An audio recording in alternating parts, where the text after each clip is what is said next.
Hello दोस्तों, कैसे हैं आप सब लोग। होप कि आप सब लोग बहुत अच्छे होंगे। आज हम लोग मैक्रो इकोनॉमिक्स का बहुत इंपॉर्टेंट टॉपिक डिस्कस करने जाए हैं, जो कि आपके CUET PG MCom entrance exam में एनटीए पूछ सकता है। ठीक है।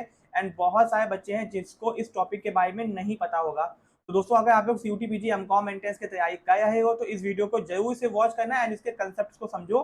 एग्जाम में अगर आ गया तो आपको पता होना चाहिए कि ये होता क्या है, क्योंकि आपको एग्जाम में या तो सीधे कंसेप्ट पूछेगा या तो सीधे आपको इसका एग्जांपल देके पूछेगा, तो आपको इसका फॉर्मूला पूछेगा। चलो देखते हैं कि क्या है ये। ठीक है, ये आपके मैक्रो इकोनॉमिक्स का टॉपिक है। अब दोस्तों, एक्सेलरेशन प्रिंसिपल, इसको नाम सुन के लगता है कि ये कोई साइंस वाइंस का टॉपिक होगा, साइंस का, केमिस्ट्री का, बायो का कुछ टॉपिक होगा। ठीक है, बायो नहीं, फिजिक्स केमिस्ट्री का कोई टॉपिक होगा।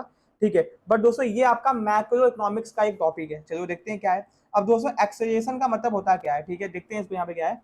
एक्सेलरेशन प्रिंसिपल एक्सप्लेन करता है, हमको ये बताता है कि कैसे इंक्रीज इन कंज्यूमर डिमांड, यानी जब भी मार्केट के अंदर, किसी भी मार्केट के अंदर कंज्यूमर क्या करता है, डिमांड करता है। जब कंज्यूमर डिमांड करता है तो उसके कारण होता है क्या, उस डिमांड को पूरा करने के लिए, यानी कंज्यूमर के डिमांड को फुलफिल करने के लिए जितने भी मार्केट में बैठे हुए बिजनेसमैन, यानी आप उसको फर्म्स बोल सकते हो, ये लोग क्या करेंगे, अपने इन्वेस्टमेंट को बढ़ा देंगे। इन्वेस्टमेंट क्यों बढ़ाएंगे, क्योंकि इनको और प्रोडक्शन करना होगा।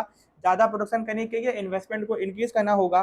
तो यानी कि ये जो एक्सेलरेशन प्रिंसिपल है, ये हमको ये बताता है कि जब भी कंज्यूमर मार्केट में डिमांड करता है तो उसके कारण जो भी फर्म्स होते हैं वो अपने इन्वेस्टमेंट्स को बढ़ा देते हैं।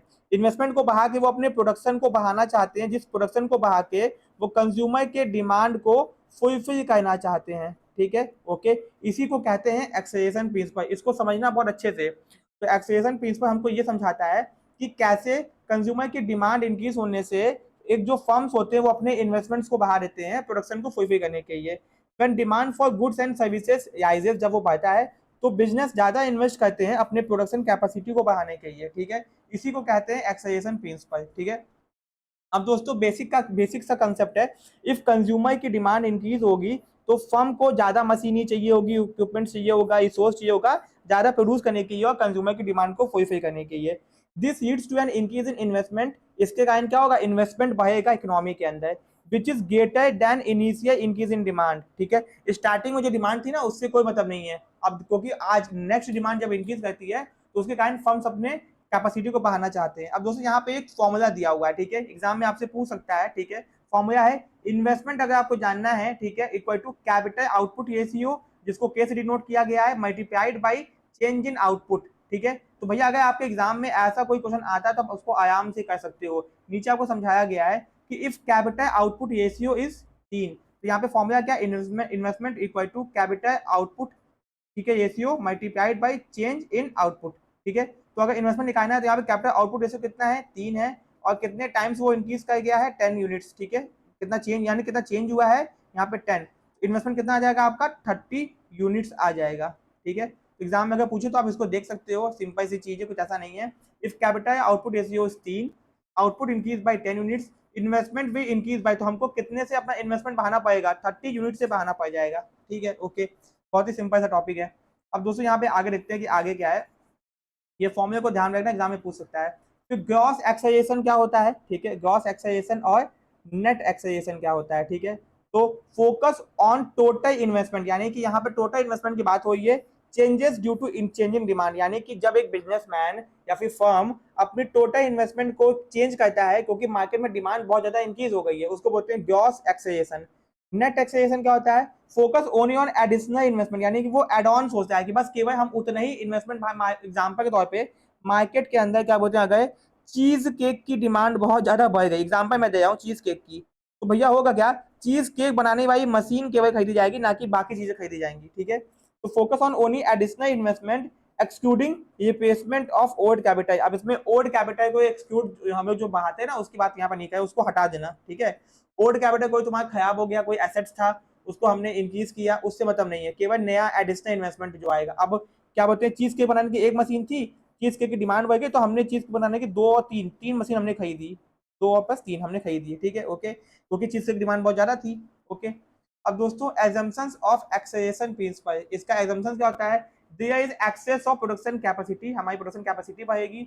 No time lag in investment decision, आपको जरा भी टाइम नहीं वेस्ट करना है, तुरंत डिसीजन आपको लेना है। Capital goods are available, market में कैपिटल गुड्स जो होंगे यानी मशीनें क्या होंगी वो अवेलेबल होंगी। टेक्नोलॉजी तुम्हारी चेंज नहीं होगी, टेक्नोलॉजी रिमेन कांस्टेंट। अगर टेक्नोलॉजी चेंज हो जाएगी तो भैया अलग हो जाएगा ना बात, यहाँ पे टेक्नोलॉजी कांस्टेंट रहनी चाहिए। अब इंपॉर्टेंस ऑफ एक्सेलेरेशन प्रिंसिपल, ये हमको मदद करता है समझने में how investment decisions are influenced by demand changes, यानी कि कैसे बिजनेसमैन अपने इन्वेस्टमेंट डिसीजंस को चेंज करता है डिमांड के कारण, ठीक है, डिमांड चेंज होने के कारण। Useful in planning economic policy, government अपनी इकोनॉमिक पॉलिसी इसी को देख के बनाती है जिससे कि वो अपने लोगों को इन्वेस्टमेंट्स को इनकरेज करवा पाए।